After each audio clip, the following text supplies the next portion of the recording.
Salut la communauté Major Bac. Aujourd'hui, on s'intéresse à la procédure Parcoursup et en particulier à la rubrique Activités et centres d'intérêt, anciennement appelée le CV.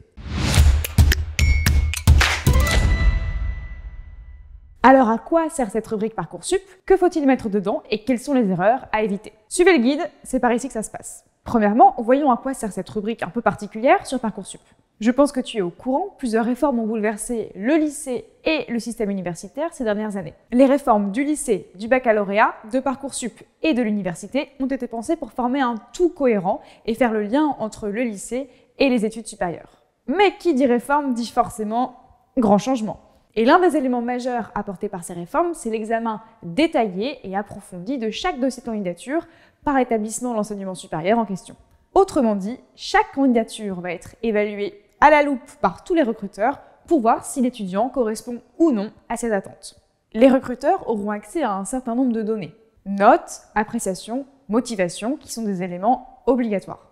En plus de ça, il y a un espace facultatif appelé activités et centres d'intérêt, ce qui correspond à une sorte de CV dans le jargon Parcoursup, soit un petit résumé de ta vie. Et même si ce n'est pas obligatoire de remplir cette section, c'est un élément stratégique de ton dossier. Tu aurais vraiment tort de t'en priver et je t'explique pourquoi avec 3 arguments.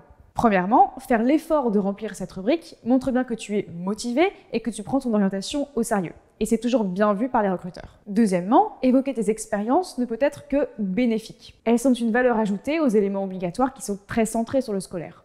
Comme ça, les recruteurs pourront se faire une idée de qui tu es comme personne au-delà de la casquette du lycéen. Et enfin, troisièmement, ça peut clairement faire pencher la balance dans le cas où 2 candidats auraient des dossiers scolaires très similaires. Bref, en d'autres mots, cette rubrique permet de te démarquer, de mettre en avant tes qualités, ta personnalité et tes compétences. Alors, convaincu?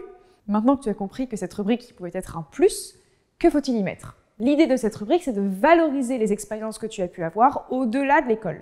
Ça peut être des expériences professionnelles comme un stage ou un petit boulot. Tu peux aussi évoquer des expériences personnelles comme la pratique d'un sport, un séjour linguistique, etc.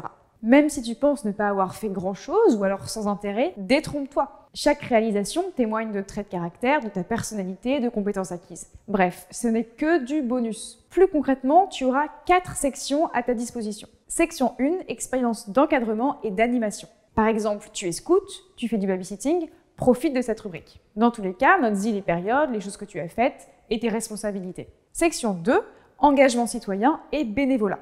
Tu ne trouves pas? Allez, on fouille un peu dans sa mémoire. Je suis sûre que tu t'es engagé dans une association au collège ou au lycée. N'oublie pas de mentionner le nom de l'association ou de l'institution et la date pour laquelle tu t'es engagé. Section 3, expérience professionnelle et stage. Tu as un petit boulot? Mentionne-le.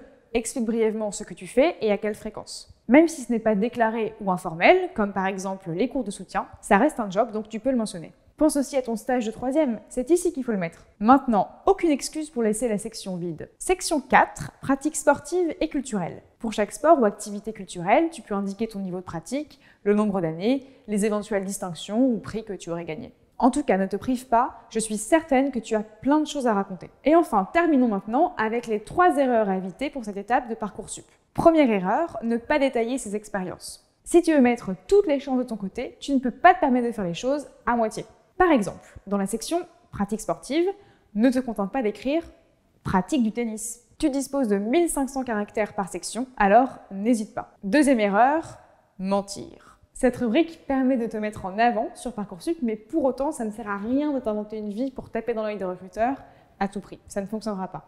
Je suis sûre que tu trouveras de quoi parler sans avoir à mentir. Et d'ailleurs, sache que certains recruteurs un petit peu tatillons pourraient te demander un justificatif pour un titre ou un diplôme obtenu. Et enfin, 3e erreur, ne pas se relire. Cette section ne sera pas prise au sérieux s'il y a des fautes de grammaire ou d'orthographe. Soigner son dossier commence donc par une bonne relecture. N'hésite pas à solliciter tes parents, tes amis, voire même tes profs pour qu'ils relisent ce que tu as écrit. En plus, s'ils te connaissent bien, ils pourraient te suggérer quelques éléments que tu aurais pu oublier. Te voilà donc armé comme il se doit pour remplir au mieux la rubrique activités et centres d'intérêt sur Parcoursup. Tu n'as plus d'excuses pour ne pas t'y mettre, alors fonce!